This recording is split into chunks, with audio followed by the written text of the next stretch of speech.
Alors, mesdames et messieurs, permettez-moi de commencer par vous souhaiter la bienvenue et vous dire que je suis très heureuse de vous accueillir ici ce soir à l'IDEAP, à l'occasion tout de même de la 3e grande conférence organisée cette semaine par notre institut. Donc, c'est quand même un institut qui bouge et qui n'en finit pas dans ses activités. Donc, je remercie aussi notre directeur qui est là pour son soutien, à avoir autant d'animation.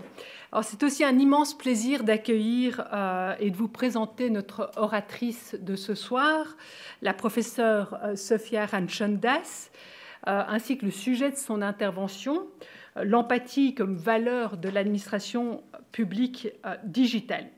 Alors, immense plaisir, disais-je, car cela fait maintenant quelques années que je lis les travaux de Sophia Ranchondas, que j'ai eu l'occasion de l'écouter dans des conférences, de nouer une conversation aussi avec elle. Et j'estime que pour celles et ceux qui s'intéressent à la question de la transformation digitale, à son impact sur le fonctionnement de l'administration publique, à son impact sur la société, sur nos manières de vivre ensemble, ainsi que sur les individus, les travaux de Sophia sont non seulement passionnants, mais aussi riches d'enseignements.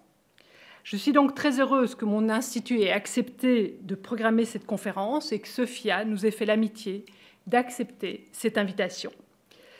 Avant de vous faire une description un petit peu officielle, comme on a l'habitude de le faire dans une conférence académique de la professeure Ranchondas, je voudrais vous dire que Sophia, ce n'est pas une universitaire comme les autres.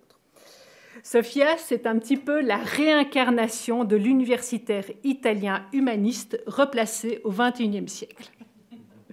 D'abord, elle a une culture encyclopédique, et pas seulement dans le domaine du droit, mais aussi dans le domaine de l'économie et des sciences politiques. Elle nous en a fait la démonstration ce midi dans la présentation de son prochain livre qui va sortir chez Cambridge University Press sur le thème de la régulation, mais aussi dans le domaine de la littérature. Et je reviendrai sur ce point plus tard. Ensuite, Sophia parle couramment un nombre incalculable de langues et elle a très aimablement accepté de faire sa présentation en français. C'est aussi une chercheuse itinérante. Comme au Moyen-Âge, son parcours académique l'a amenée dans plusieurs universités et elle est régulièrement invitée à donner des conférences aujourd'hui sur différents continents. J'évoquais la tradition humaniste parce que sa manière d'être et de faire démontre aussi l'importance qu'elle accorde aux autres. Elle n'hésite pas à donner de son temps, mais aussi à agir très concrètement pour soutenir les jeunes chercheuses et chercheurs, plaçant clairement son curseur sur l'importance de la relève académique. Et ce n'est pas une petite chose, me semble-t-il, à une époque où, surtout dans le domaine universitaire, on est poussé à cultiver plutôt des valeurs individualistes.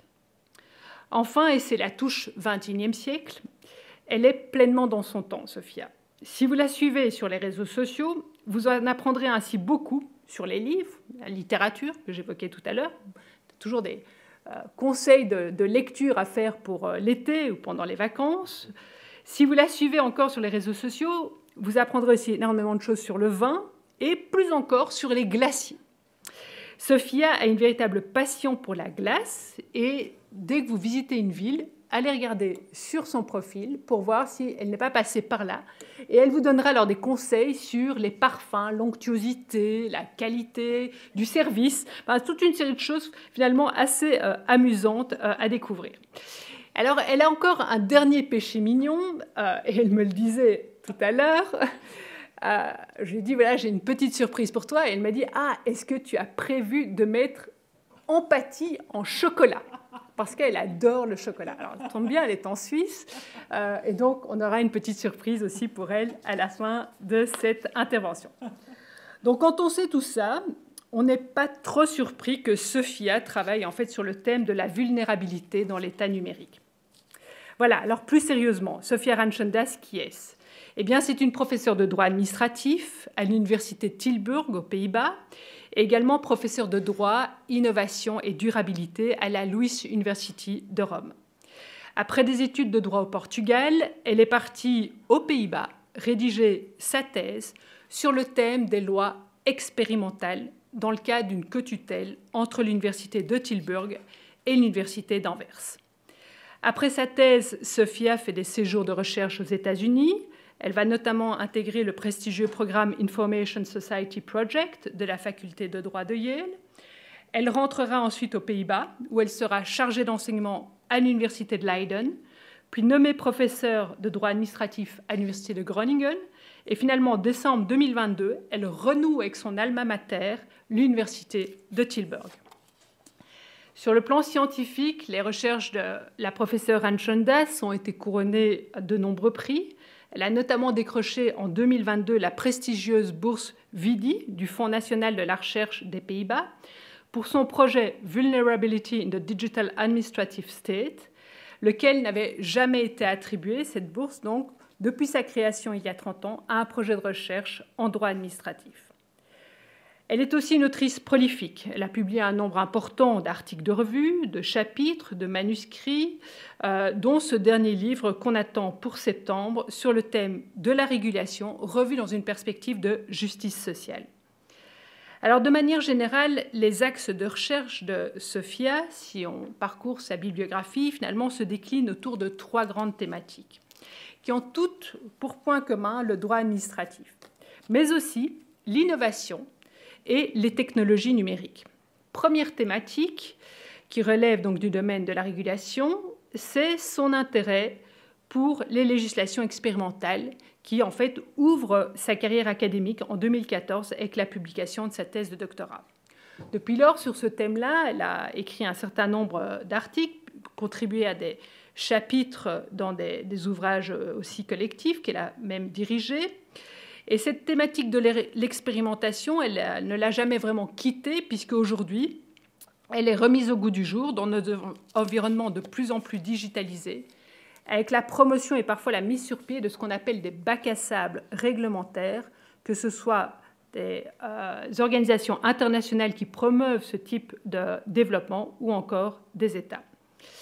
Deuxième thématique autour de laquelle se déclinent les travaux de Sophia Antje Das, c'est l'économie digitale et les transformations sociales, économiques et politiques que celle-ci engendre. Elle a ainsi investigué les nouvelles formes de partage qui se sont développées en marge de cette économie digitale, le rôle des entreprises privées qui sont devenues ces acteurs clés dans cette économie numérique, et les difficultés que cette nouvelle forme d'économie de partage pose en matière de réglementation et de surveillance. Dans le paysage de l'économie numérique, elle a été jusqu'à étudier la question des influenceurs, qui lui a d'ailleurs été, je pense, un des premiers ouvrages dédiés à cette question-là, qu'elle a rédigé avec sa collègue, la professeure Goanta. Enfin, last but not least, la troisième thématique est la question de la vulnérabilité. Le développement, le déploiement, l'utilisation d'Internet et des solutions numériques qu'il a rendues possibles ont permis finalement de montrer que d'autres choses étaient faisables dans nos sociétés d'aujourd'hui. Tout cela a été rendu possible parce qu'on a fait des choix politiques qui ont été traduits dans des lois. Ces choix politiques ont ensuite amené, tout comme la technologie, à des changements sociaux, des changements aussi économiques. Et enfin, cela a des répercussions sur la vie des individus. Et c'est cette question à laquelle la professeure Antje Das a décidé aujourd'hui de dédier son temps, son énergie, ses idées. En l'espèce, Sophia propose de sérieusement examiner les moyens, notamment juridiques, pour que cette transformation digitale ne soit pas un facteur d'accentuation des inégalités, mais permette effectivement de contribuer à cette finalité que doit poursuivre l'administration publique, qui est d'assurer une égalité entre les individus et une égalité substantielle, bref, de contribuer à une société plus juste.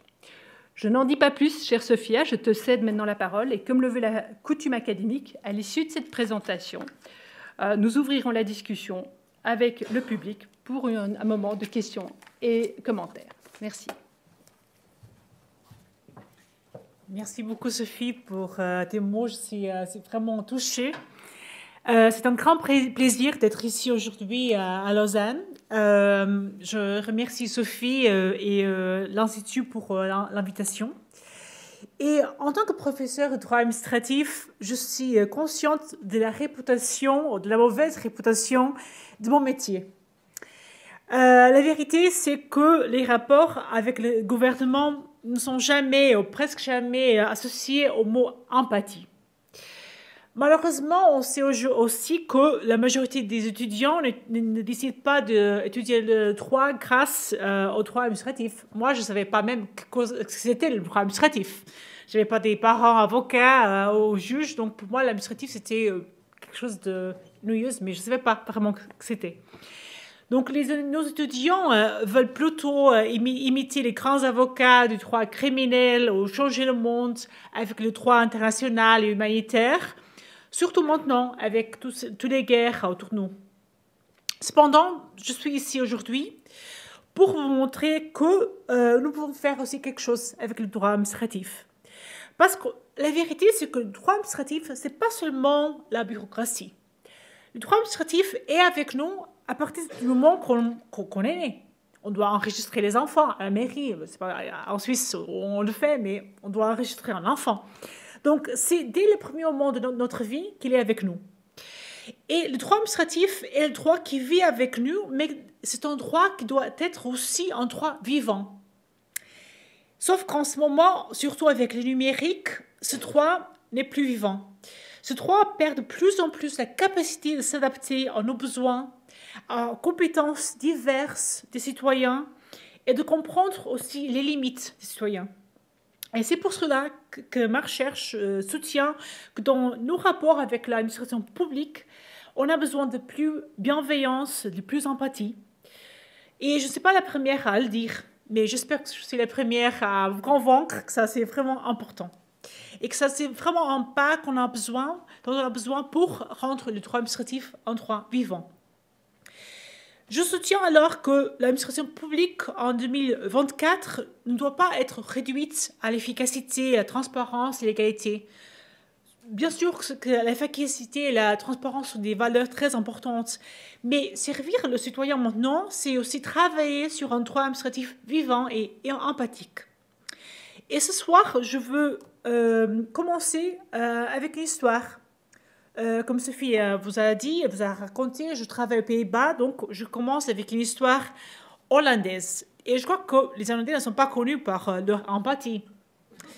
Donc je vous raconte une histoire du numérique, mais sans empathie. Donc, entre 2005 et 2019, de nombreux parents ont été incorrectement accusés de fraude concernant les allocations pour frais de garde des enfants. Donc, aux Pays-Bas, quand on a un enfant, si on travaille 5 jours par semaine, on peut envoyer l'enfant à la crèche 5 jours par semaine. Si on travaille 3 jours, on peut le faire pour 3 jours. Si on étudie, c'est la même chose.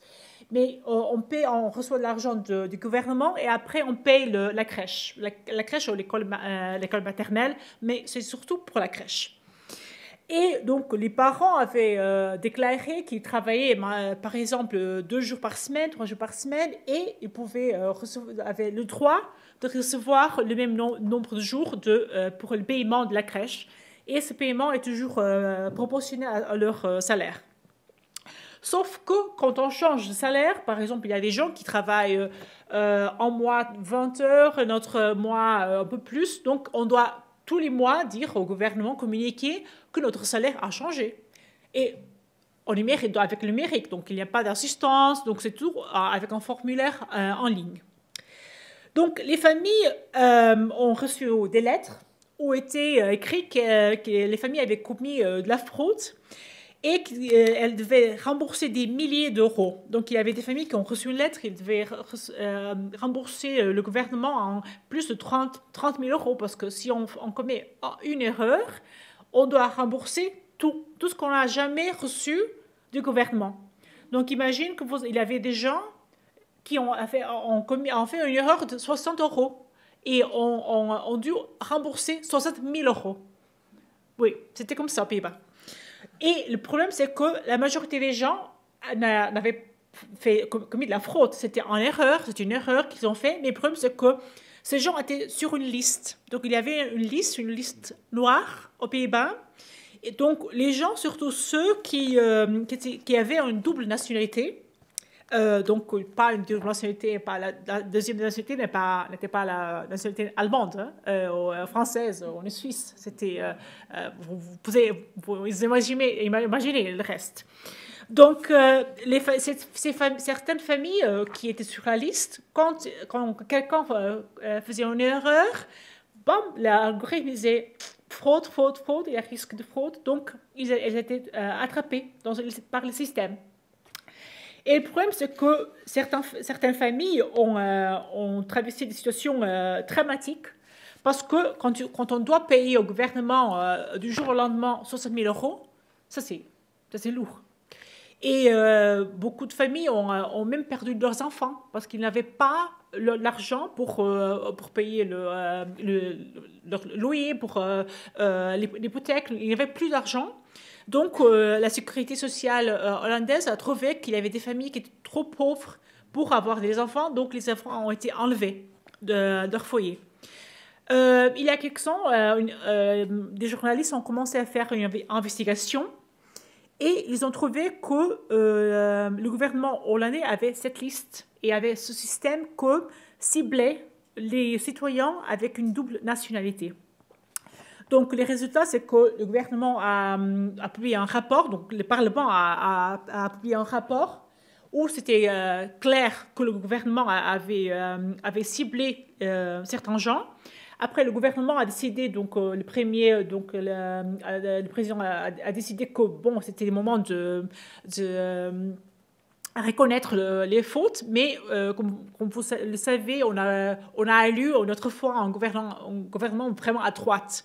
Donc, c'est possible que ça se répète. Parce que la vérité, c'est que la majorité des gens aux Pays-Bas trouvent que ça, c'était une bonne politique. Parce qu'attraper la fraude est très important. Le problème, c'est que du point de vue humain, ça, c'est une tragédie. C'était vraiment une tragédie. Et c'est important de penser pourquoi on a eu cette tragédie humaine. Autrefois, et peut-être ça existe encore dans quelque part d'Europe, l'administration publique n'était pas seulement le numérique. On ne parlait pas seulement des systèmes du numérique. Donc, quand on demande à l'intelligence artificielle, qu'est-ce que c'est l'administration publique? C'est ça, l'administration publique. Mais on sait que ce n'est pas d'aujourd'hui. Mais autrefois, c'était comme ça. Donc, il y avait des fonctionnaires publics qui aidaient les citoyens à remplir des formulaires au guichet. Donc, ça, c'est, selon Dali, un guichet. Oui. Et moi, j'ai géré cette image il y a 2-3 jours, donc c'est actuel. Mais maintenant, les gouvernements ont réduit les services physiques, donc on n'a pas ce genre de guichet. Moi, je me souviens plus la dernière fois que je suis allée dans un guichet. Je crois que la dernière fois, c'était au Portugal. Parce qu'au Portugal, il y a encore des guichets. Je sais qu'il y a beaucoup de citoyens en Suisse d'origine portugaise. Donc, peut-être quelques de vous sont en parents portugais. Donc, au Portugal, il y a le magasin du citoyen, ça s'appelle comme ça. Donc, on peut aller au guichet et demander « Ah, je voudrais renouveler mon passeport, j'ai besoin de l'aide avec une demande. » Et il y a quelqu'un qui vous aide. Mais aux Pays-Bas, non. Il y a même des mairies qui n'existent plus, donc qui n'ont pas un bâtiment physique. Donc, aujourd'hui, ça, ce n'est plus de l'image de l'administration publique. La technologie a changé l'administration publique et pour nombreux citoyens, peut-être pour vous aussi, le gouvernement numérique a amélioré la perception du gouvernement et aussi la manière dont le gouvernement nous voit. Les services publics sont devenus plus efficaces et les décisions administratives sont aussi rendues plus rapidement. Et d'une part, la technologie rend le gouvernement beaucoup plus efficace et aussi il y a un risque plus bas d'erreur. Donc on sait que si on a une administration publique comme ça, on a de la consistance. Donc ça, c'est positif. Mais d'autre part, le gouvernement perd aussi la capacité à faire preuve d'empathie. Parce qu'être consistant signifie aussi appliquer la loi toujours de la même façon. Depuis les années 90, les gouvernements sont passés d'une administration publique basée sur les papiers, sur les formulaires, à un gouvernement numérique, sans guichet. Nos impôts, nos demandes de subventions, allocations sont toutes faites en ligne, je crois aussi en Suisse. Et aujourd'hui, les plateformes et les systèmes de prise de décision automatisés sont devenus des parties intégrantes du gouvernement. Donc, le citoyen connaît très bien le numérique. En conséquence, on ne peut plus vivre sans l'Internet.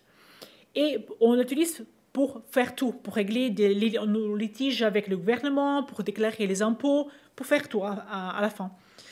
Et ces développements ont amélioré l'efficacité de l'administration publique et ont aussi, et ça c'est très important, ont réduit les coûts du gouvernement. Parce que c'est exactement ça. Cependant, le changement a aussi créé des vulnérabilités pour les citoyens, et notamment pour ceux qui ont plus besoin du gouvernement. Parce que quand on n'a pas besoin du gouvernement, on ne pense pas à ça. Si on n'a jamais eu besoin de demander en frais une subvention, si on a un emploi normal, on ne pense jamais à ça. Parce qu'on pense, OK, on a seulement besoin du gouvernement quand on a un enfant, quand on se marie, quand on fait bien sûr, les impôts. Mais pour les restes, on n'a pas besoin du gouvernement. Mais si on tombe malade, je sais qu'en Suisse c'est différent parce qu'il y a des systèmes d'assurance, donc c'est un peu différent. Mais dans d'autres pays, si on tombe malade, si on est en chômage, c'est le gouvernement qui nous aide. Et ça, c'est en ligne maintenant. Donc, la politique de digitalisation et automatisation a été conçue pour réduire les coûts et servir les intérêts du gouvernement, mais pas pour protéger les besoins des citoyens. Mais ce sont les citoyens qui ont le droit au chômage, le droit à être aidés quand ils sont malades. Et ce qu'on voit, c'est que le citoyen est devenu de plus en plus vulnérable quand donc, le gouvernement voulait seulement épargner de l'argent. Le gouvernement numérique est construit sur des structures validistes. Donc, et c'est un gouvernement qui exclut de nombreux individus qui sont incapables de naviguer de manière autonome dans le gouvernement numérique. Parce qu'il y a beaucoup de citoyens qui trouvent encore très difficile de remplir les formulaires numériques. Parce que quand on n'a pas de l'aide, quand on n'a pas de la littératie digitale, ce n'est pas aussi évident. Et ça, c'est quelque chose qu'on oublie souvent, que pas tout le monde a la littératie pour remplir les formulaires et pas tout le monde a la littératie digitale. Donc, c'est déjà très difficile de naviguer, de comprendre la bureaucratie, mais avec le numérique, on a deux choses. On a deux niveaux de complexité. On a la bureaucratie qu'on a toujours eue et après, on a la bureaucratie du numérique.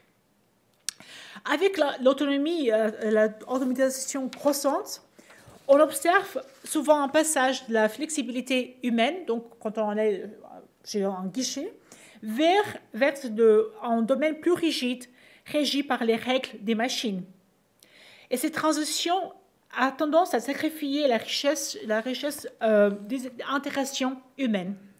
On commence à ne plus entendre ce que les personnes disent. Ça, par exemple, c'est une interaction entre la ministre de la Sécurité sociale hollandaise et une des parents qui a été victime du scandale que je vous ai raconté. Et cette transition a tendance à sacrifier tout, aussi l'empathie et l'humanité elle-même. Et c'est ce que je vous voulais raconter aujourd'hui, parce qu'on a parlé du problème, donc le fait que le droit administratif, bien sûr que c'est un droit qui n'a jamais eu un visage vraiment sympa par rapport au public, mais avec le numérique, il y a beaucoup des avantages, mais aussi beaucoup d'inconvénients.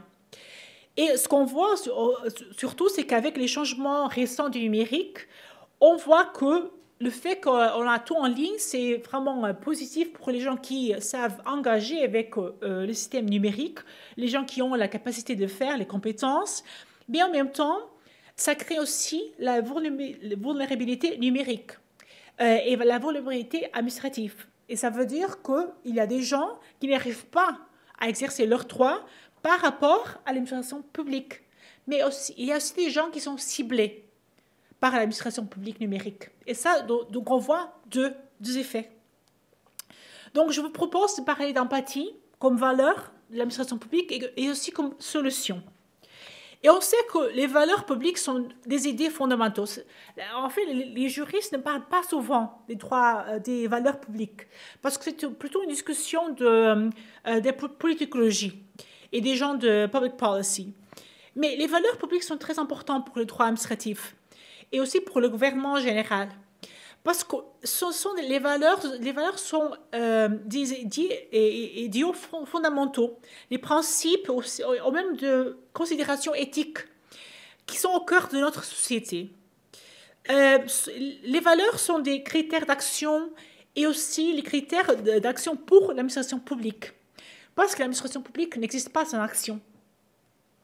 Ces valeurs informent non seulement les attitudes des fonctionnaires, mais aussi les objectifs que leur autorité publique devrait viser. Cependant, les valeurs publiques ne sont pas basées sur les besoins de la société, mais sur les besoins individuels des êtres humains en tant que tels. Comme nous avons déjà discuté, le gouvernement est bien placé pour répondre aux besoins des individus et donc aussi pour penser, pour le faire à travers la poursuite des valeurs publiques. Quand on pense aux valeurs publiques, on pense sûrement à la responsabilité, l'autonomie, la vie privée, la protection de la vie privée. Demain, on a une conférence sur ça ici. Et on pense aussi à la transparence, l'équité et l'efficacité. Si vous cherchez de la littérature sur le numérique, vous trouvez beaucoup des articles sur la transparence et les algorithmes, que l'intelligence artificielle n'est pas transparente, qu'il y a des biais. Bien sûr, ce sont des questions très importantes. Mais ce sont des problèmes. Il n'y a pas de solution parce qu'il y a des choses qu'on ne peut pas rendre transparentes. Et ça, c'est le point. Quand on fait du droit administratif, et peut-être il y a personnes d'entre vous qui sont des avocats, des juges en cette matière, vous savez qu'il y a des choses qu'on ne peut pas publier. Et donc, il y a des données qui sont privées et qui sont confidentielles et qui ne peuvent pas être rendues transparentes. Et donc, je propose une chose différente, que c'est de émener l'empathie et transformer l'empathie dans le sens de valeurs publiques et dans le contexte de l'administration publique. Et pourquoi j'ai choisi l'empathie? J'ai choisi l'empathie parce que l'empathie est un outil précieux pour promouvoir la bonne administration, pour équilibrer les asymétries de pouvoir et pour innover dans le gouvernement. Parce que la vérité, c'est que le droit administratif, c'est un droit qui règle la symétrie de pouvoir. L'administratif, c'est toujours un droit qui pense aux différences de pouvoir. Il y a seulement un gouvernement qui peut délivrer les services publics. On n'a pas le choix. Ce n'est pas comme le droit du consommateur, on a toujours le choix. Avec le droit administratif, ce n'est pas comme ça. Donc, le citoyen est dépendant. Et la vulnérabilité est toujours causée par la dépendance. C'est une situation de dépendance. On est vulnérable quand on est dépendant de quelqu'un. Et l'empathie, ce n'est pas une façon de résoudre toutes les formes de vulnérabilité, mais c'est une forme de penser, de changer la perspective. Donc, quand vous pensez à l'empathie, vous pensez sûrement à l'idée d'être gentil. Personne n'aime pas d'être dit « Oh, tu n'as pas l'empathie », c'est vraiment une insulte. Il existe de nombreux aspects de l'empathie. La psychologie l'a étudié très bien, mais aussi les autres sciences. D'un point de vue éthique, nous pourrions soutenir que la société a accepté l'empathie comme valeur pour différentes raisons. L'empathie est souvent liée à des autres valeurs qui font partie de l'essence d'un bon citoyen ou d'être une bonne personne. Mais l'idée d'avoir l'empathie comme valeur publique est moins évidente et peut-être aussi controversée. Donc l'empathie, pour moi, c'est pas être une bonne personne. Si vous êtes fonctionnaire public, moi comme citoyenne, j'ai pas besoin que vous soyez une bonne personne. Donc être empathique, bon, la vérité que ça ne m'intéresse pas. Le plus important, c'est que votre action soit empathique. Parce que la vérité, c'est qu'il y a deux niveaux dans l'empathie. Donc, quand vous regardez la littérature de psychologie, il y a la différence entre l'empathie au niveau du comportement et l'empathie au niveau de l'émotion. Donc, bien sûr, ça serait on vivrait dans un monde parfait si tout le monde sentait empathie. Mais il y a des gens qui n'ont pas la capacité de le sentir. Parfois, on dit que les femmes ont plus d'empathie que les hommes. C'est pas vraiment comme ça. Les femmes sont élevées pour montrer plus d'empathie. C'est comme ça, la vérité. Mais le fait que quelqu'un ne sent pas l'empathie ne signifie pas qu'ils ne peuvent pas la pratiquer. Et c'est ça mon point. L'empathie dans le domaine de l'administration publique signifie qu'on a la capacité de se comporter de façon différente. Donc, c'est la capacité de reconnaître, percevoir, ressentir et agir sur l'état émotionnel d'une autre personne. Et même si on ne sentit pas, on peut toujours se comporter de façon différente. Donc, l'empathie, comme valeur publique, se concentre sur des situations individuelles. Et c'est la capacité d'apprécier les situations du citoyen, le citoyen qui fait une demande de subvention, le citoyen qui est pauvre, le citoyen qui a besoin de l'aide. Mais c'est aussi, être empathique signifie aussi supprimer ses propres émotions. Si on n'aime pas les étrangers, on ne le dit pas. On n'a pas besoin de le dire. Et souvent, moi, comme étrangère aux Pays-Bas, moi, je le sens souvent qu'il y a des gens qui disent quelque chose aussi dans le domaine public et je me sens exclue, c'est l'exclusion sociale. Bon, moi, je ne m'intéresse pas si vous avez voté à gauche, à droite. Le plus important, c'est de se comporter de façon correcte. Donc, supprimer les émotions. Donc, ça, c'est important à mon avis. Le deuxième élément de l'empathie dans le domaine de l'administration publique, c'est que l'empathie implique également un changement de perspective. Donc, l'empathie, c'est un moyen d'élargir la perspective étroite de celui qui décide. Et en le faisant, le fonctionnaire public peut tenir compte des besoins divers des citoyens. Et l'empathie, on peut entraîner ça. Il y a des psychologues qui font des entraînements d'empathie. Donc, on peut changer ça activement. Et l'empathie sert aussi de pont entre la machinerie institutionnelle du gouvernement et les expériences vécues par les personnes que le gouvernement doit servir. Donc, la vérité, c'est que le troisième pas de l'empathie, le troisième élément, c'est que quand on reconnaît qu'il y a quelqu'un qui a une expérience différente de la nôtre, qui a besoin de l'aide, c'est une personne qui est dépendante du gouvernement, mais une personne aussi qui vit dans une situation d'inégalité, c'est aussi important de faire des ajustements compensatoires. Et aussi pour garantir qu'il y a des gens qui peuvent continuer à exercer leurs droits. Donc, l'empathie, c'est aussi la capacité de compenser les inégalités. Donc, par exemple, en droit administratif hollandais, il y a le principe de la compensation de l'inégalité. Je ne sais pas si ce principe existe dans les autres pays, mais ça existe en théorie, bien sûr, dans le droit administratif néerlandais. Ça signifie, par exemple, qu'aux Pays-Bas, on n'a pas besoin d'un avocat pour le droit administratif.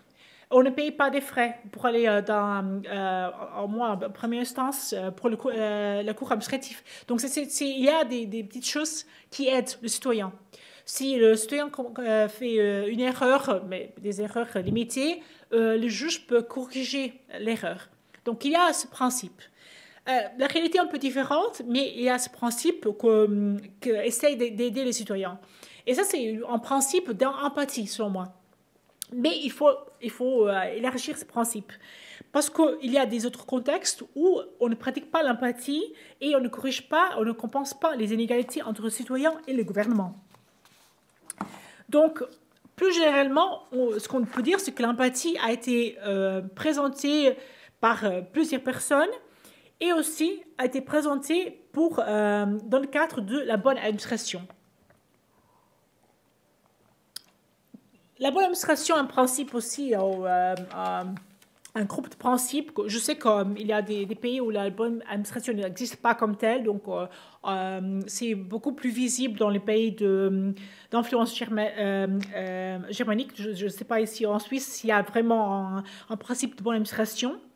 Mais dans l'Union européenne, on a bien sûr les principes de bonne administration européens qui ont eu beaucoup d'influence sur plusieurs pays.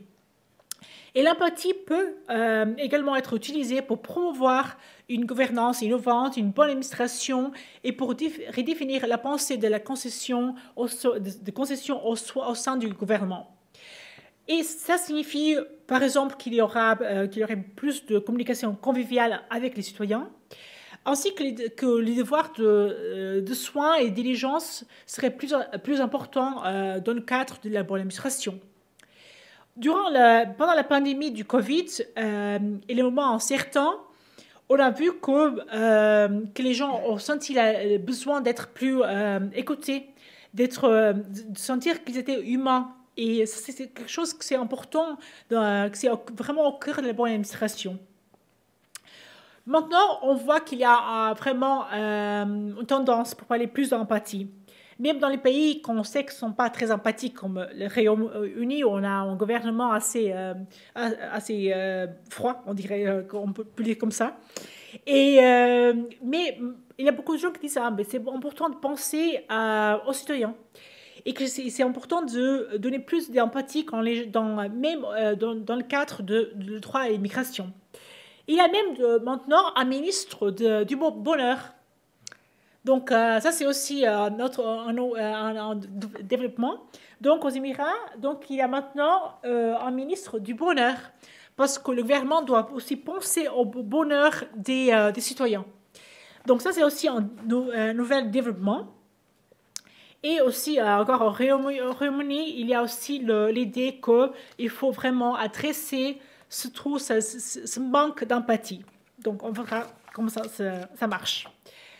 Et comment est-ce qu'on fait ça? Comment est-ce qu'on rend le gouvernement plus empathique? Donc, j'ai écrit un article il y a presque 2 ans, où j'ai essayé de faire de désigner en 4%.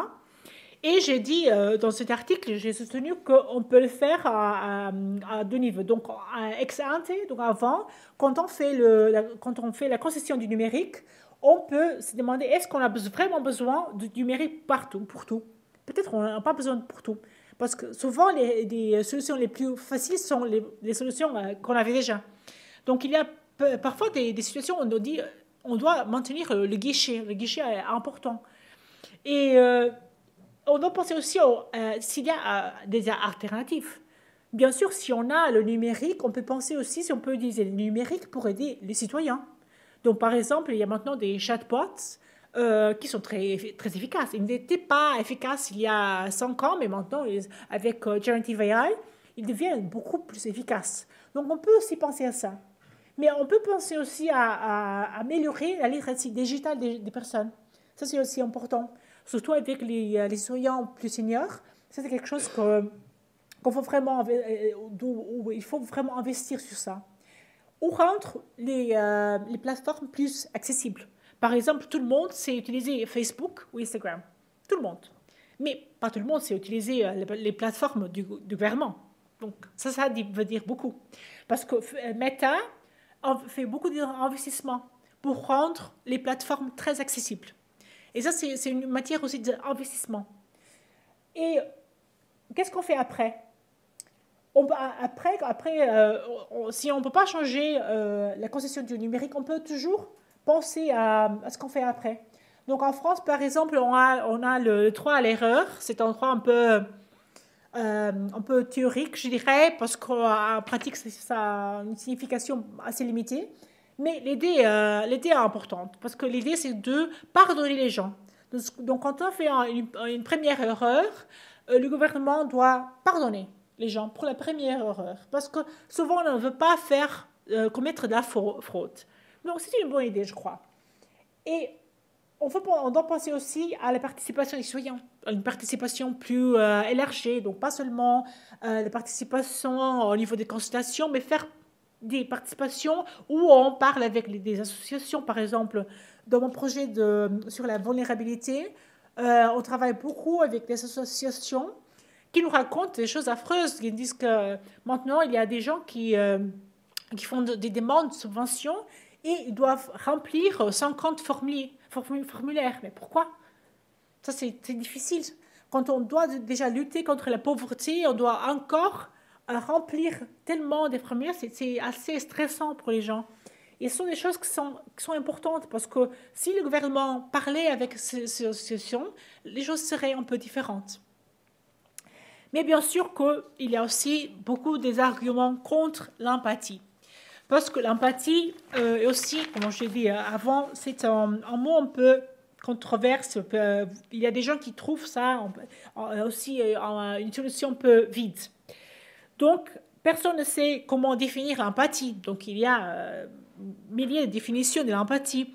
Et il manque encore un accord concernant sa définition précise et comment appliquer pratiquement l'empathie dans les contextes administratifs. Dans le contexte des transactions gouvernementales, donc nos rapports avec le gouvernement, bien sûr qu'il y a des gens qui disent l'empathie peut être aussi une source d'inégalité. Parce que si on pardonne une personne, on doit pardonner les autres. Donc, peut-être l'empathie va créer des inconsistances, des erreurs, des fautes. Mais c'est vrai que l'empathie peut être assimilée au pardon, mais il faut la cadrer. Donc, on ne peut pas utiliser l'empathie toujours pour pardonner tout le monde. Donc, il faut vraiment l'utiliser de façon cadrée. Et bien sûr qu'il y a des gens qui disent, ah oui, si on a l'empathie, on met l'accent sur l'individu et on oublie la collectivité. Donc, c'est important aussi de garantir que les solutions ne sont pas seulement désignées pour un individu, mais qu'on pense toujours à la société et qu'on garantit aussi que les solutions empathiques sont aussi faisables. Pour terminer, c'est aussi important de penser à la fatigue de l'empathie. Donc, j'ai demandé aussi à Léa de montrer une image d'empathie. Qu'est-ce que c'est l'empathie? Donc, ça, c'est l'empathie pour Dali. Je crois que ça, c'est... je ne sais pas exactement ce que c'est, mais peut-être en guichet. Moi, j'ai dit, donne-moi une image d'empathie au sein du gouvernement numérique. Moi, je ne veux pas du numérique, mais c'est ça. Donc, le problème, c'est qu'on parle beaucoup et souvent de l'empathie. Et donc, il y a des gens qui disent, mais maintenant, on devient un peu fatigué. C'est empathie ici, empathie là, donc c'est un peu trop d'empathie. Et le problème, c'est que quand on devient fatigué d'une chose, on commence à enlever la signification de l'empathie. Donc, c'est important de aussi garantir que les gens ne deviennent pas épuisés. Parce que le fonctionnaire public doit toujours changer les décisions, être empathique peut devenir aussi fatigué. Donc c'est important de vraiment cadrer l'empathie. Je pense que l'empathie reste un conseil, un terme précieux. C'est un terme qui offre des opportunités significatives au gouvernement numérique. Mais j'utilise surtout pour inviter les gens à réfléchir. C'est important de réfléchir sur notre gouvernement et penser aussi qu'est-ce qu'on peut faire. Bien sûr qu'on ne peut pas rendre tout empathique. Ça, c'est pas ce que je veux. Mais ce que je vous propose, c'est de vraiment réfléchir et de penser comment est-ce qu'on doit repenser le gouvernement numérique. Quelle est la signification du droit administratif maintenant? Parce que je crois qu'en ce moment, l'empathie est beaucoup plus une invitation à repenser nos rapports avec le gouvernement, mais aussi avec les autres. Parce que le problème, c'est qu'en général, surtout avec les réseaux sociaux, on se ferme plutôt dans notre bubble. Donc, on ne voit pas les autres. On reçoit seulement de l'information qu'on veut recevoir. On lit seulement ce qu'on veut lire. Et ça, c'est important parce que c'est important de penser qu'il y a des gens qui n'ont pas notre situation. Il y a des gens qui ont des situations beaucoup plus difficiles que les nôtres. Et le droit administratif est un droit qui pense à ça, qui doit penser à ça. Parce que c'est un droit qui doit, à la fin, créer du sens, traduire les besoins des citoyens et régler le rapport entre les citoyens et le gouvernement. Mais c'est à la fin un droit qui doit compenser les inégalités et l'indépendance et garantir que les citoyens ne sont pas victimes de l'abus du gouvernement. Bien sûr qu'il y a des approches très différentes du droit administratif. Donc, en France, j'imagine qu'en France, ici en Suisse, il y a un peu un mix du droit français et du droit allemand. Mais en France, on a l'idée que le droit administratif, c'est plutôt le droit de l'organisation, donc le droit de l'administration publique. C'est un droit pour organiser. En Allemagne, c'est un droit pour protéger les citoyens. Ce sont des droits des citoyens contre le gouvernement. Et c'est important de penser au significat du droit administratif maintenant dans le numérique. Est-ce que c'est le droit de la technologie contre les citoyens? Est-ce que c'est le droit des citoyens contre la technologie ou le droit des citoyens contre les abus de pouvoir? Donc, je vous laisse réfléchir. Merci.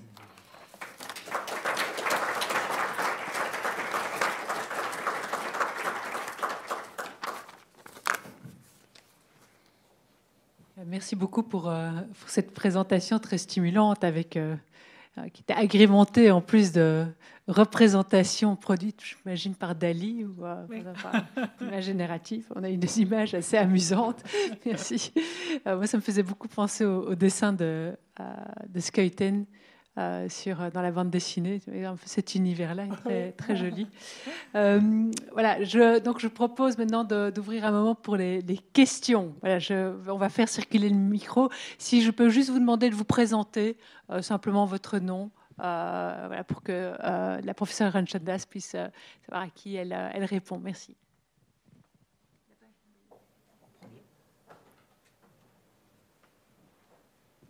Bonjour, merci beaucoup pour votre présentation. Je suis Dr Nicoletta Catrini. J'ai un doctorat à l'IDEAP sur l'altruisme dans les services publics. Donc, votre conférence, c'est pour ça que je suis venue ici de très loin. Merci infiniment. Bon, moi, j'ai fait plutôt ma recherche de l'autre côté du guichet, du côté du fonctionnaire, et de son besoin d'être empathique, de se dédier à une mission. Aussi, qu'est-ce que le digital va impacter, comment le digital va impacter. Donc, j'ai fait des présentations aux États-Unis, parce que j'ai travaillé aux États-Unis à Princeton sur ça. Ma question est là. Il y a deux aspects que moi j'ai trouvés dans ma recherche, et je ne sais pas si vous les avez fait. Trouver et s'il y a une possibilité de les transformer justement dans des droits administratifs. C'est ce que moi j'ai pu observer, c'est la distance entre le bénéficiaire du service et du fonctionnaire. La distance, elle est capitale des deux côtés. Pour le fonctionnaire aussi, parce que plus le bénéficiaire est distant, moins on voit le bien qu'on fait à la société, donc moins on est motivé, moins sans cet désir de s'investir dans une mission publique et avec une grande valeur pour la société. Donc la distance, je trouve ça que c'est, en tout cas, c'était... Et la deuxième... c'était quoi? Ça m'a sorti du tête. Donc, c'est la distance. Et puis, oui, puisque c'est digital, on pense que on a le gouvernement au bout de son clic. Et on a justement cette idée qu'on va avoir plus de facilité, mais on perd ce qu'on appelle le visage des deux. Il y a une incapacité, en effet, de reconnaître derrière le clic qu'il y a une personne. En tout cas, moi, j'ai eu aux États-Unis, et c'est très fort, aux États-Unis, ils utilisent largement des algorithmes pour, même dans le domaine juridique pénal, vous savez, mais en tout cas dans les services publics pour tout ce qui est welfare. Et ce risque de ne plus voir que c'est une personne des deux côtés, dans le fond. Je pense dans votre cas, moi j'ai beaucoup aimé votre cas, mais j'aurais été intéressée justement de savoir comment est-ce que les fonctionnaires qui ont pris ces décisions, à quel point ils étaient dépendants ou non du système lui-même. Est-ce qu'à la limite, c'est pas le système qui est not human friendly? En tout cas, c'est ça. Merci beaucoup. Non, merci vraiment pour vos questions. Moi, je vais lire votre thèse parce que ça m'intéresse beaucoup.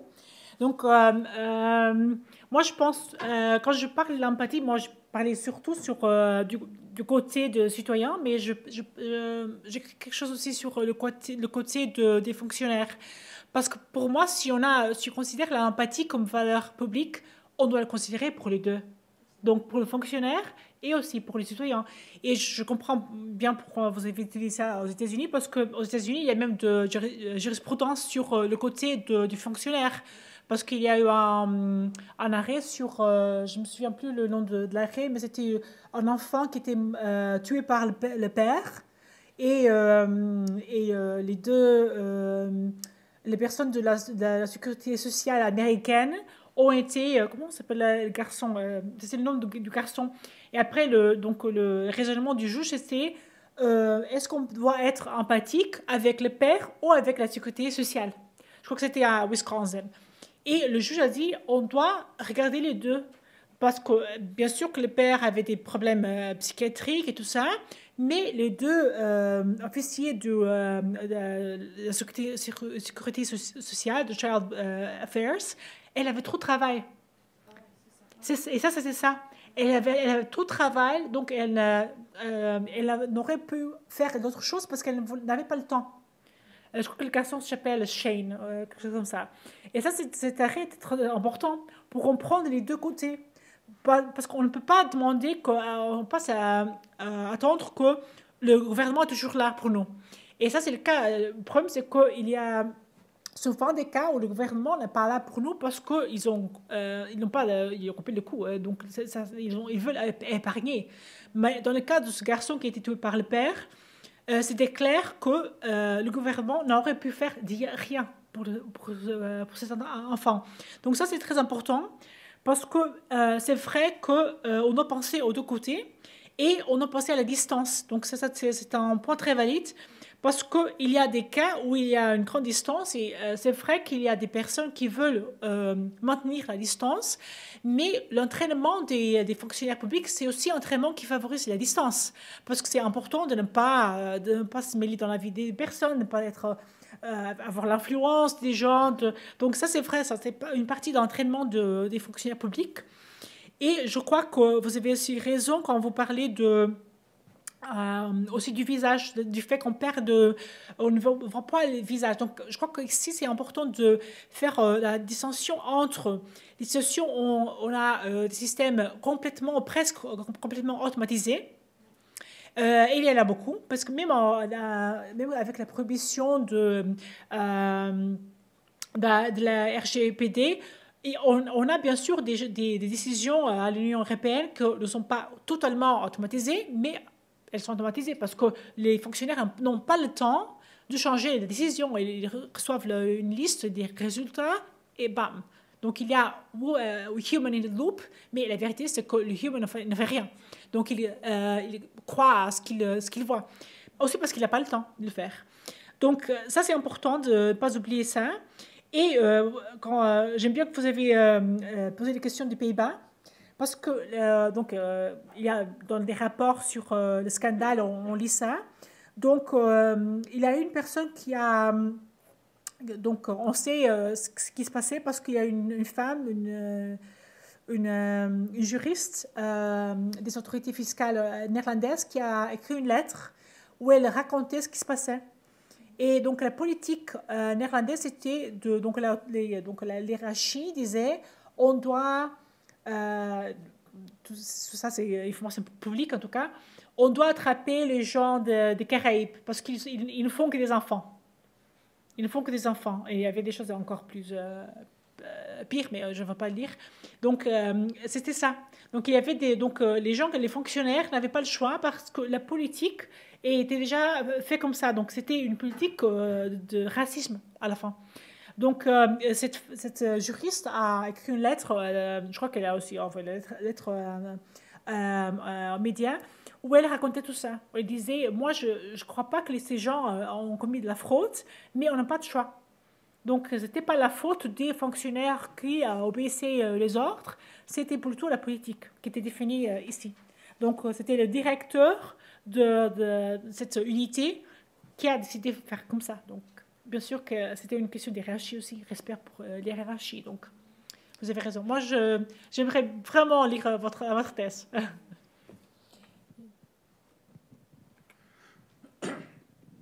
Bonsoir madame, merci pour votre conférence. Je m'appelle Kirill Gosweiler, je suis un citoyen vaudois, né en 1960.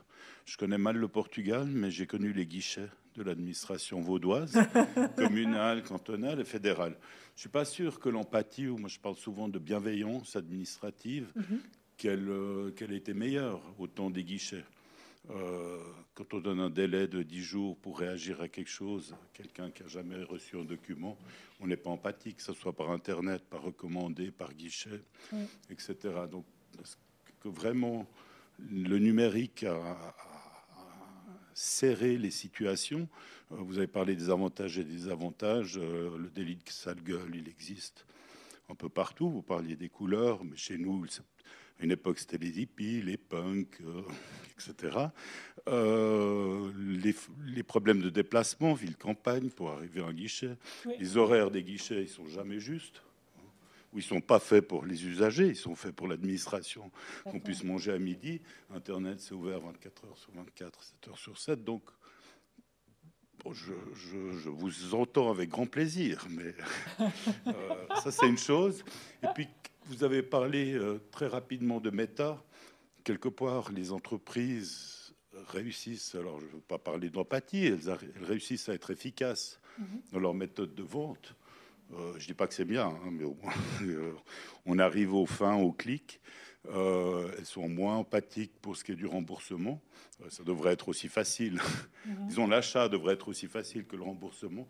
Mais est-ce qu'il y a une différence entre le numérique administratif et le numérique commercial?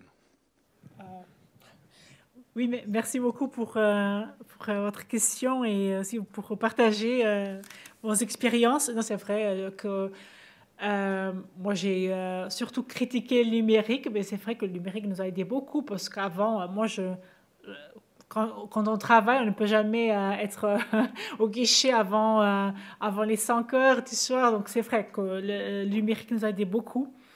Il y a une différence entre le numérique administratif et le numérique commercial. Il y a plein de différences. Le numérique commercial, donc, on doit dire que il y a beaucoup des autorités publiques qui achètent le numérique commercial. Ça, c'est important de le dire.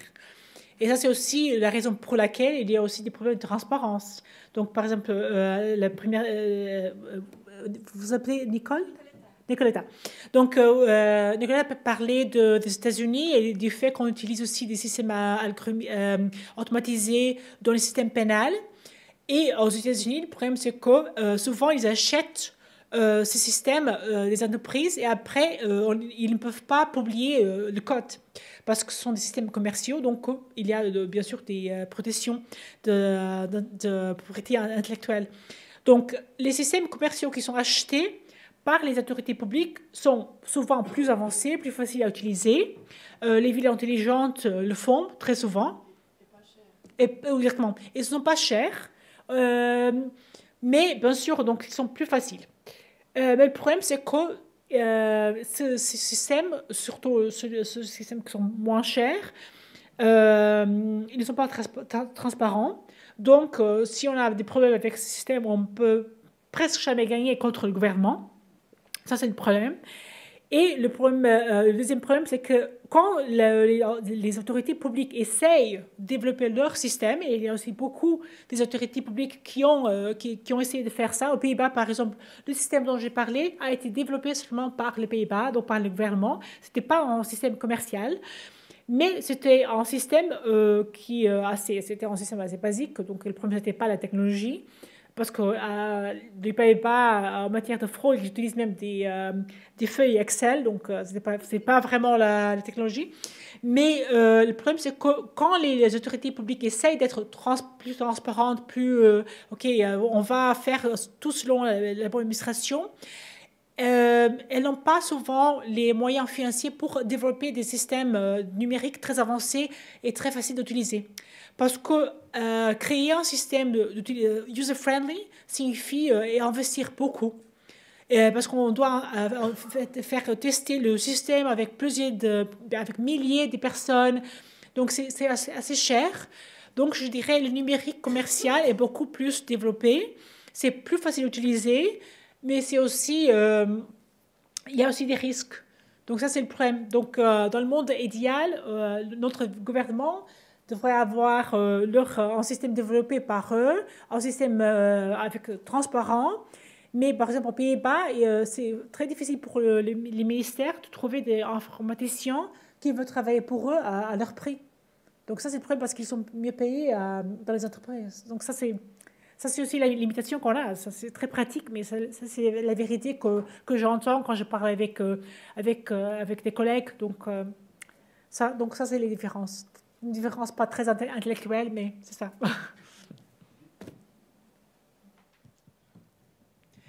Bonsoir, merci beaucoup pour cette conférence très intéressante.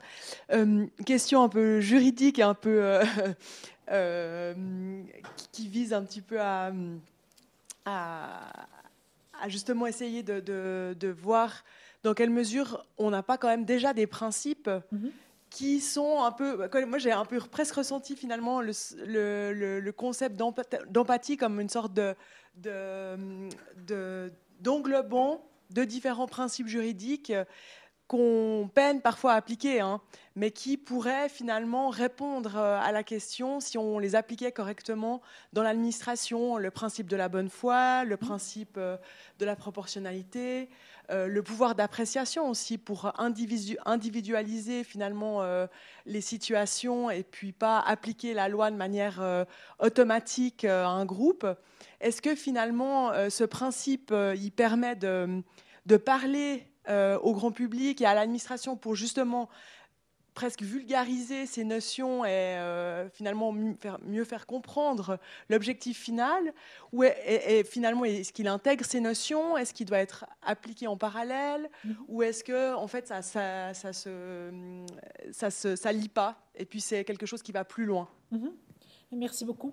Vous avez raison. C'est d'un côté un principe qui englobe beaucoup des autres principes comme la proportionnalité. Je dirais surtout la proportionnalité. Donc je crois que ça c'est le principe qui est vraiment au cœur de l'empathie.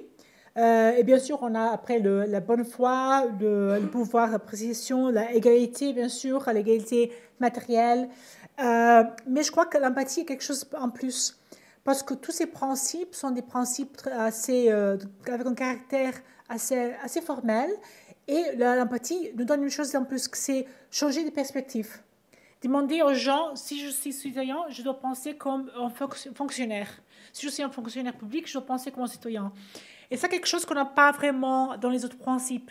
Parce qu'on applique les principes toujours de l'autre perspective. Donc, la proportionnalité, c'est toujours... du côté de l'administration publique. Donc c'est nécessaire, c'est adéquat, mais surtout, est-ce qu'on peut résoudre un problème? Donc un problème pour l'administration publique. Et je crois que la bonne foi, c'est aussi notre perspective. Je dois pas tricher les gens. Donc je crois que l'empathie, va un peu plus loin. C'est changer de perspective. Je dois me comporter de façon différente. Je dois parler de façon plus différente parce que la personne devant moi a moins de scolarité, par exemple. Donc, la personne devant moi est une personne qui a 3 enfants chez elle qui sont tous malades. Donc ça, c'est le changement de perspective, c'est quelque chose de différent. Donc, je dirais que c'est vrai que l'empathie englobe beaucoup de ce qu'on a déjà, mais je dirais qu'on va plus loin avec l'empathie.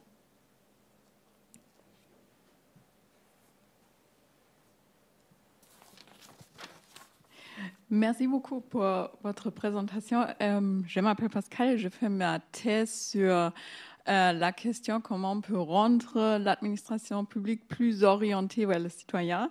Donc, j'ai beaucoup aimé votre... On fait toutes des thèses ici. Voilà. Du coup, j'ai beaucoup aimé votre sujet et je travaille avec un cadre théorique qui s'appelle Administrative Burden, donc le fardeau administratif. Et c'est un domaine de recherche qui est plutôt nouveau et qui dit que, en fait, le fonctionnaire, parfois, il volontairement met de fardeau administratif sur le processus public ou sur le public service delivery. Donc, par exemple, dans les États-Unis, on a pu voir que pendant Trump, il y avait beaucoup plus de fardeau administratif sur le processus de migration, donc beaucoup plus de documents à remplir. Le processus était volontairement rendu plus difficile.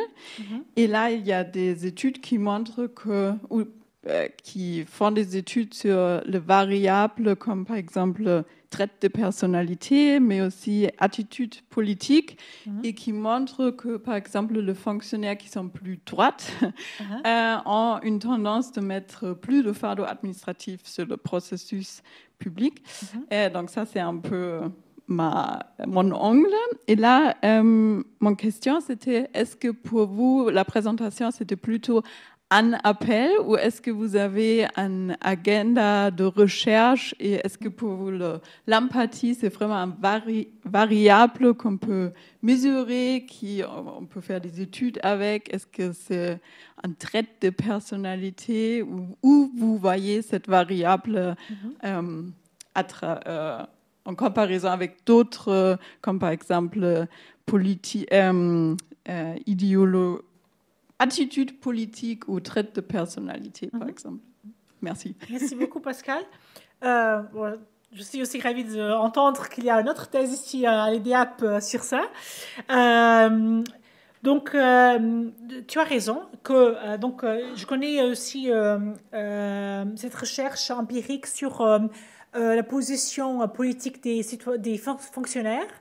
Donc, aussi, je ne sais pas si tu le sais, si le public le sait, mais beaucoup de notre politique de lutte contre la fraude de sécurité sociale a été définie il y a très longtemps.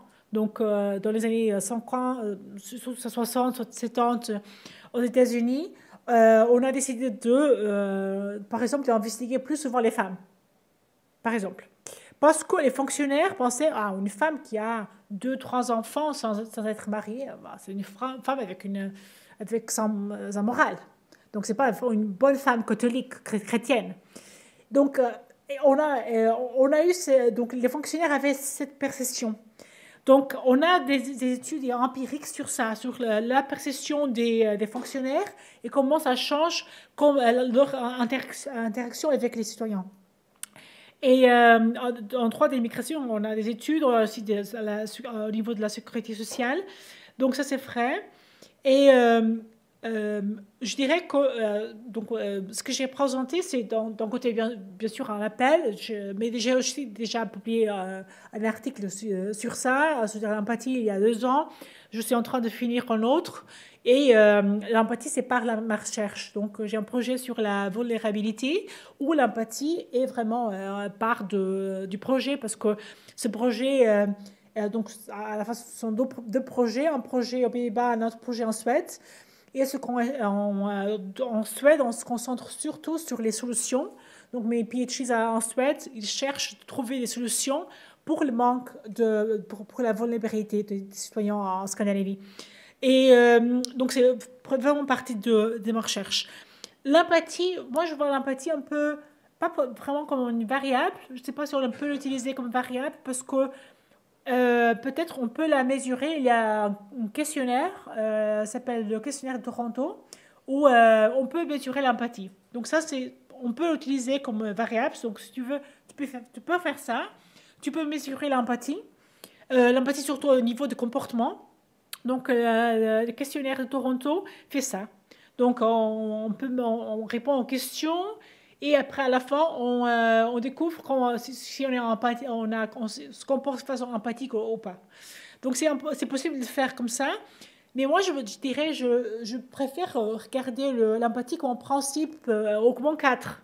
Parce que je suis juriste, donc je le vois plutôt comme en 4 ou comme en principe. Donc, je dirais un principe que c'est pas encore un principe de 3, bien sûr, mais je le vois comme un principe qui nous aide à agir de forme, à décider différemment. Donc, je dirais, je ne sais pas si tu es juriste ou pas, mais comme juriste, je le vois comme principe. OK. Mais tu peux l'utiliser aussi comme variable. Donc, ça, c'est aussi possible parce qu'il y a des formes de mesurer. Bien sûr, pas tout le monde serait d'accord avec ça, mais je crois qu'on peut mesurer l'empathie, surtout si on prend l'empathie comme comportement.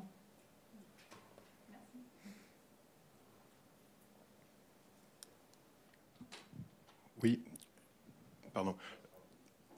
Alors, je suis portugais. D'une part, je suis... Je savais qu'il y aurait un portugais ici.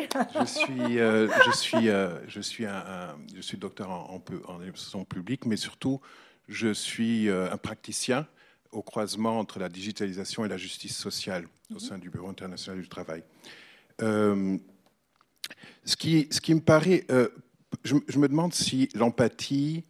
Enfin, il me semble que pas mal d'administrations, notamment je travaille beaucoup avec la sécurité sociale dans beaucoup de pays, et il me semble que la notion d'empathie peut être aussi... enfin, il y a beaucoup d'administrations qui font des efforts pour être plus empathiques en utilisant, par exemple, les sciences comportementales. Et ça peut avoir ça peut être perçu et avoir un volet de manipulation.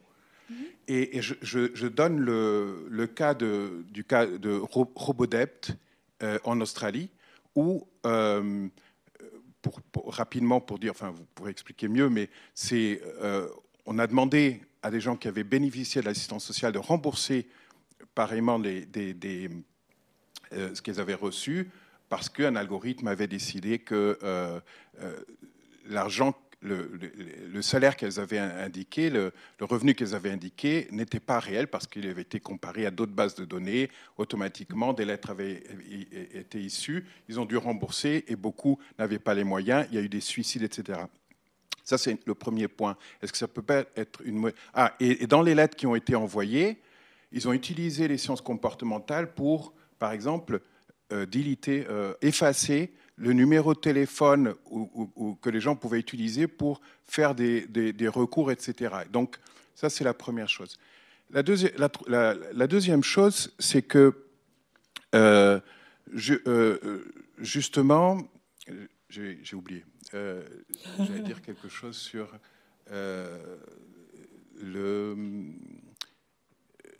j'ai oublié, c'est pas grave. Voilà. Vous appelez comment? Louis Flotte. Je suis contente que vous avez expliqué le cas de Robodebt parce que demain je vais parler de ça. Donc je vais donner un exemple aussi dans le cadre de Robodebt. Vous avez raison que quand on utilise les sciences comportementales, c'est pour manipuler les gens, c'est pas pour les aider. Hein. Donc ça c'est important. Et il y a des exemples sur ça. Donc par exemple en Danemark, mais aussi aux États-Unis, à Pittsburgh, il y a un système. C'était un système avec des bonnes intentions, bien sûr, pour identifier les enfants en risque. Donc, le système a été développé pour regarder, donc il y avait des variables, des façons de mesurer si un enfant était en risque ou pas. Et les écoles pouvaient aussi indiquer à la sécurité sociale s'il y avait des signes que l'enfant n'était pas bien traité. Donc, les signes étaient par exemple... une maison qui n'est pas, je sais pas, 20 degrés. Donc, c'était une maison froide. Un enfant qui n'allait pas tous les mois chez le coiffeur. Des choses un peu ridicules, mais un peu comme ça. Et on a trouvé qu'aux États-Unis, les parents qui étaient pauvres et les parents qui avaient des disabilities étaient identifiés comme des mauvais parents. Donc, et c'est pas comme ça, la pauvreté ne signifie pas qu'on est un mauvais père, un parent, hein. Mais on a fait l'association parce que les variables ont été conçues par les gens qui étaient plus à l'aise financièrement. Donc, et le problème, c'est que donc, ils n'ont pas basé leur algorithme sur les sciences comportementales, mais ils ont utilisé bien sûr des heuristics, qui sont aussi un peu une partie de ça. Mais ce qu'on a fait, c'est qu'après, en Danemark, ils ont pensé, ah oui, on peut aussi utiliser ça, en Danemark, aux Pays-Bas, on peut utiliser ça aussi pour identifier les risques si de quelqu'un devenir avoir des problèmes d'argent, donc les gens qui ne savent pas gérer leur le salaire et tout ça. Mais le problème, c'est qu'ils ont développé le système de façon manipulative. Donc, quand on remplit les formulaires, il y a des choix de default qui sont donc l'architecture de choix est déjà fait contre le citoyen. Et ça, c'est ce que vous dites, que c'est très important de comprendre comment on fait l'architecture, on désigne l'architecture du système parce que les sciences comportementales nous aident à comprendre mieux le comportement des gens, mais souvent c'est important de penser qu'il y a des gens qui, bien sûr, donc la pauvreté est un poids sur notre cerveau. Donc, ça signifie que les gens se comportent de façon différente. Donc, si on utilise les sciences de comportement, moi, je trouve ça très bien, mais on doit le faire pas pour manipuler les citoyens, mais pour les aider. Donc, moi, je trouve que le droit du travail, le droit de la sécurité sociale doit aussi lire toutes les études sur la scarcité, donc des ressources. Il y a des gens qui ont déjà gagné un prix Nobel pour ça, et on ne voit pas que si on est pauvre, si on a des problèmes de santé, tout ça, on ne peut pas remplir 60 formulaires pour demander de l'aide. On ne peut pas répondre à une demande dans 10 jours, comme on m'était déjà dit. Donc, on doit aussi comprendre ça. Donc, c'est important d'utiliser les sciences aussi pour aider les citoyens, pas seulement pour les manipuler, pour qu'il y ait des choix d'architecture qu'à la fin, ils n'ont pas en faveur du citoyen. Je me suis rappelé de la deuxième. Ah. C'est pour ça que c'est très important, parce que le terme empathie ne sert pas les critères, complètement les critères que vous avez donnés pour l'empathie. C'est très important, le troisième point que vous avez mentionné, qui est être sûr que ça contribue à la réduction des inégalités. Oui. Parce que quand on parle d'empathie, ça ne vous vient pas à l'idée la question des inégalités. Donc il faut se référer aux 3 points que vous mentionnez, et la question des inégalités est très importante. Donc ça c'est un... Mais ce que je voulais dire, c'est que quelque chose qui est frappant dans le cas que vous avez mentionné en Hollande et en Australie, c'est que le recours qu'ont les gens, c'est un recours très long. Ça a été plusieurs années par des commissions d'enquête parlementaires, par les systèmes politiques, etc. Et ça, c'est quelque chose que... C'est un petit peu comme Amazon ou des choses où les lettres pour réclamer, les téléphones, c'est très invisible. Et donc là, comment vous réfléchissez? Est-ce que vous avez intégré cette dimension du recours dans vos analyses, dans votre recherche? Ça, c'est fondamental. Oui. Non, absolument. Absolument. Et en fait, la justice néerlandaise est en train de se réformer à cause de ça. Parce que le problème, c'est que aux Pays-Bas, les juges ont fait confiance totale à l'administration publique. Donc, ce n'était pas seulement le fait qu'il n'y avait pas le numéro, il n'y avait pas de l'information pour faire le recours, c'était aussi que les gens qui l'ont fait, ils n'ont pas gagné. Et même en ce moment, il y a encore des parents qui n'ont pas retrouvé leurs enfants. Les enfants sont encore en institution parce qu'il y a eu plus de 1000 enfants qui ont été enlevés. Et ils n'ont pas encore fini le process. Donc, il y a des gens qui ont déjà reçu, la majorité a déjà reçu beaucoup d'argent. Mais même si on paye 60 000 euros à ces familles, il y a des gens qui ont aussi, en Pays-Bas, ont commis des suicides, il y a des divorces, il y a des enfants qui ont été vraiment traumatisés. Et ça, on ne paye pas avec 60 000 euros. Donc, la compensation que le gouvernement néerlandais a fait, c'était compenser pour ne pas être coupable, pour ne pas se sentir coupable. Donc, ils ont payé, ils ont acheté ça. Donc, ils ont acheté le pardon des citoyens. Et ça, ce qu'on voit, c'est que je crois que c'est très important de réformer la justice parce que c'est très difficile de gagner contre l'administration publique en général. Moi, j'enseigne aussi procès administratif. Et quand je l'enseigne aux étudiants, ils ont l'idée que c'est très facile de gagner, qu'on doit présenter tous les arguments et après nous gagnons comme citoyens. Mais non, c'est presque impossible. Ça dépend vraiment des domaines. Mais par exemple, dans mon domaine, comme chercheuse, quand je n'ai pas gagné une demande de subvention, j'ai cherché. Et si je faisais recours sur la probabilité que je gagnerais, c'était de 50%. Donc, je me suis dit, non, ça ne vaut pas la peine. Parce que je dois investir tellement de temps, je dépose une autre demande dans quelques mois. Mais c'est un peu comme ça. Et dans certains domaines, c'est 30% de chance de gagner. Donc, ça, c'est rien. Et c'est très difficile de gagner aussi parce que, je ne sais pas en Suisse, mais aux Pays-Bas, par exemple, quand l'administration publique commet une erreur, l'administration publique a le droit de le corriger. Et ils ont beaucoup de temps. Ils n'ont pas un délai pour corriger l'erreur. Mais le citoyen n'a pas de temps de corriger l'erreur. Donc maintenant, il y a eu un jugement et maintenant, il y a quelque chose que c'est le droit du citoyen de corriger les erreurs. Il y a aussi une nouvelle loi sur ça. Donc, mais la loi, maintenant, avec le nouvel gouvernement, je ne sais pas, cette loi continuera... parce que c'est une loi du gouvernement antérieur, mais ce n'est pas vraiment une réforme donc, du recours. Donc c'est un peu comme Amazon, mais c'est encore pire que l'Amazon, parce qu'à la fin, on reçoit l'argent de l'Amazon, peut-être pas dans une semaine, mais dans 2-3 semaines. Et avec le gouvernement néerlandais, il y a des gens qui ont reçu de l'argent 10 ans après. 10 ans. Et en général, le gouvernement néerlandais, c'est un gouvernement qui paye assez vite, c'est un gouvernement qui marche très bien. Moi, je dois dire que moi, je n'ai pas de plainte avec ça. Mais le problème, c'est quelque chose que je discute beaucoup avec mes collègues italiens, parce qu'ils me disent, j'ai discuté ça avec des collègues italiens et danois, et en Danemark, ils m'ont dit donc le scandale qui est néerlandais aurait pu aussi exister ici en Danemark. Parce que le problème, c'est que nous faisons confiance au gouvernement. Donc, quand le gouvernement dit « tu as commis de la fraude », tu as commis de la fraude. Donc, personne ne s'en doute. Et en Italie, au Portugal, donc au sud de l'Europe, on pense « ah, je ne sais pas, donc c'est pas vrai, peut-être le système a fait des erreurs ». Les fonctionnaires le pensent aussi. Les juges le pensent aussi. Mais aux Pays-Bas, en Danemark, non. Si le système a dit « ah oui, vous avez fait une erreur, ça c'est de la fraude », c'est de la fraude. Surtout si vous n'êtes pas blanc. Donc, et ça, c'est un peu le problème de la confiance.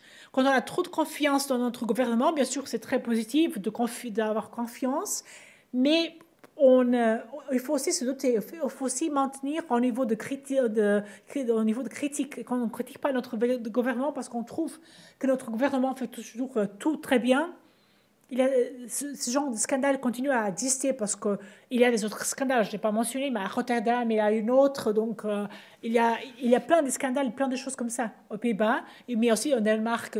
Donc, ça continue à exister parce qu'on doit changer vraiment notre rapport avec le numérique, mais surtout avec le gouvernement.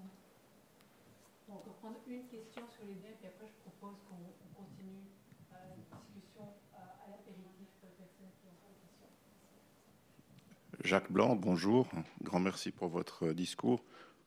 J'ai aussi un doctorat, mais pas dans le domaine. Donc, vous nous avez donné un peu d'espoir avec votre concept d'empathie. Cependant, vous nous avez aussi brossé un tableau assez noir de l'évolution de la relation entre l'administration publique et les citoyens à travers les robots. Est-ce que vous pourriez nous donner une perspective d'évolution à long terme? Et quand je dis long terme, aujourd'hui, le long terme, c'est 5 ans.